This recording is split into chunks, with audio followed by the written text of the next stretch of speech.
Caros amigos, bem-vindos ao Hoje na Segunda Guerra Mundial. Neste vídeo falaremos sobre a Operação Downfall, o plano dos aliados para invadir as ilhas principais do Japão. Ao contrário do que muitos pensam, em 1945 o Japão estava longe de ser um país indefeso. Os terríveis e devastadores bombardeios aéreos dos Estados Unidos tinham destruído a indústria pesada japonesa naquele ano, afetando principalmente a capacidade do Japão em construir navios e submarinos. No entanto, em outras áreas, como na aviação, o problema dos japoneses não era a falta de aviões, mas sim a falta de pilotos treinados.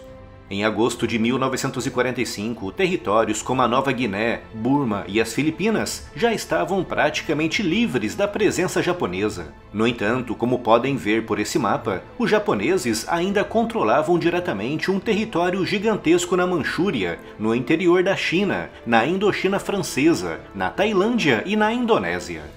Tudo somado, os japoneses tinham, em agosto de 1945, mais de 6 milhões de soldados espalhados por esse vasto território, todos eles muito bem armados.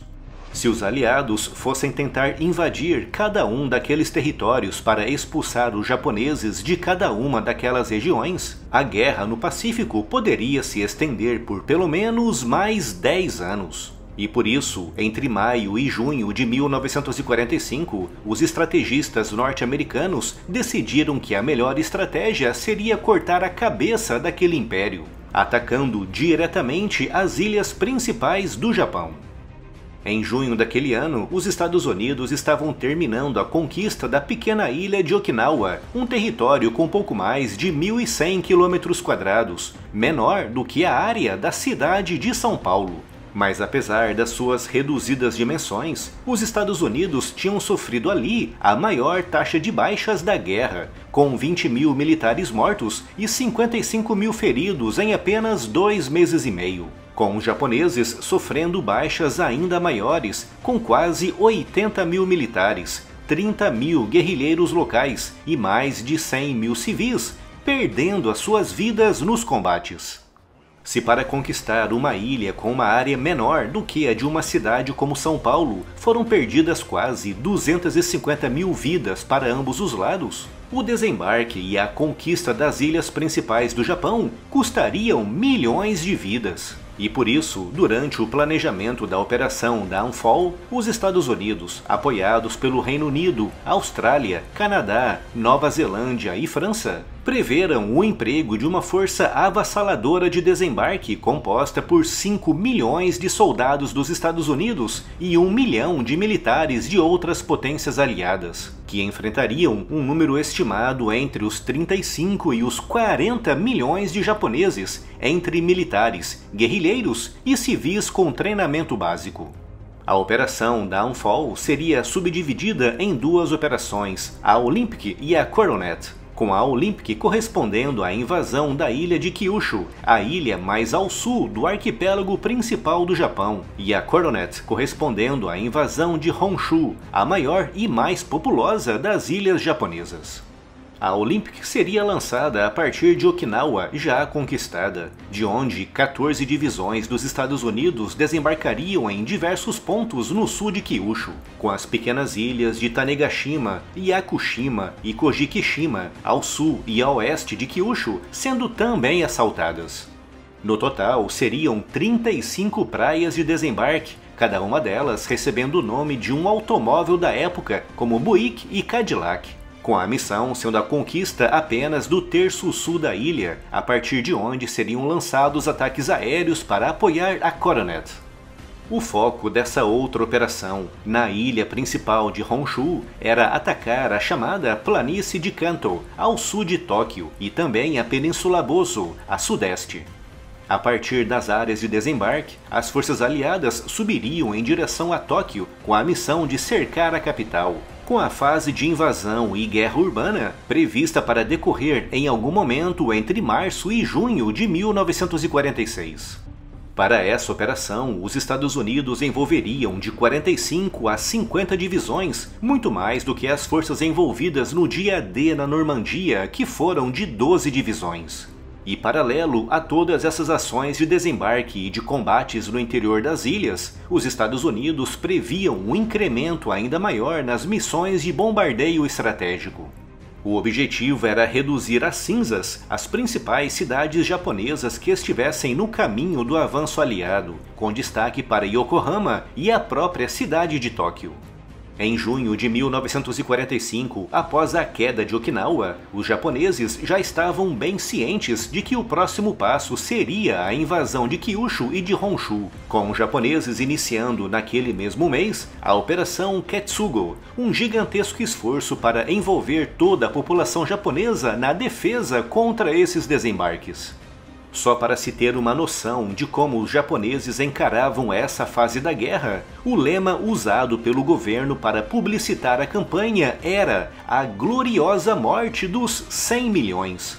Uma referência a uma outra peça de propaganda que dizia que nenhum japonês poderia viver em um território japonês conquistado pelos Estados Unidos. E que a única glória que um japonês poderia alcançar nessa fase seria morrendo na defesa do seu território, com isso se aplicando a todos, inclusive mulheres, crianças e velhos.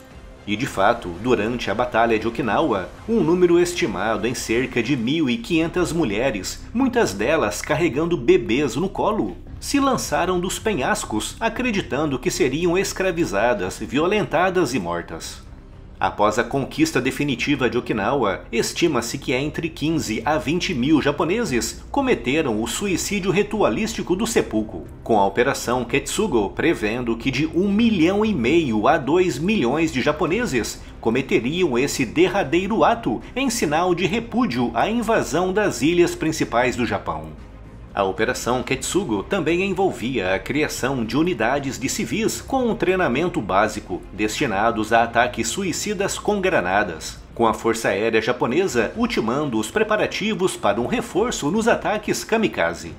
Em junho de 1945, o Japão tinha quase 12 mil aviões em perfeito estado de operação, com o alto comando japonês prevendo empregá-los todos em ataques contra os navios aliados envolvidos nas missões de desembarque.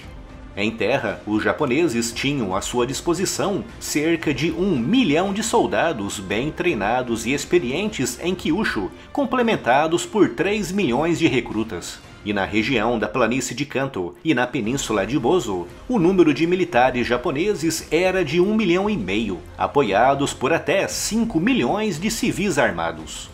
O número previsto de baixas na Operação Downfall foi baseado na experiência dos Estados Unidos em Okinawa.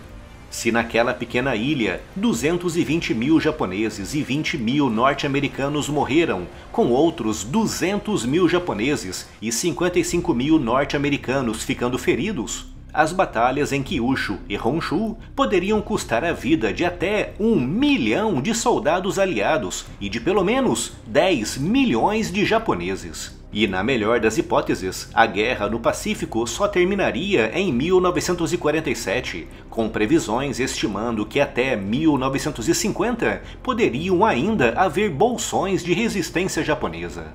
Paralelo a isso, a União Soviética de Stalin também teria invadido o Japão, principalmente a ilha de Hokkaido, no norte. O que significa que, assim como Stalin fez com outras regiões como na Coreia, no norte do Japão provavelmente colocaria no poder uma liderança comunista pró-Moscou.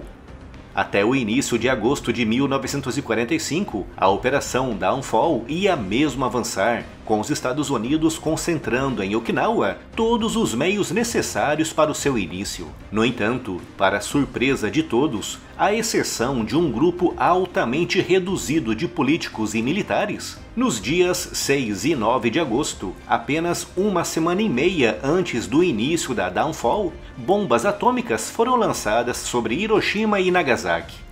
Esses ataques, bem como a declaração soviética de guerra no início de agosto, levaram o Japão a aceitar a rendição incondicional, com Washington dando a ordem de recuo e cancelando a Operação Downfall.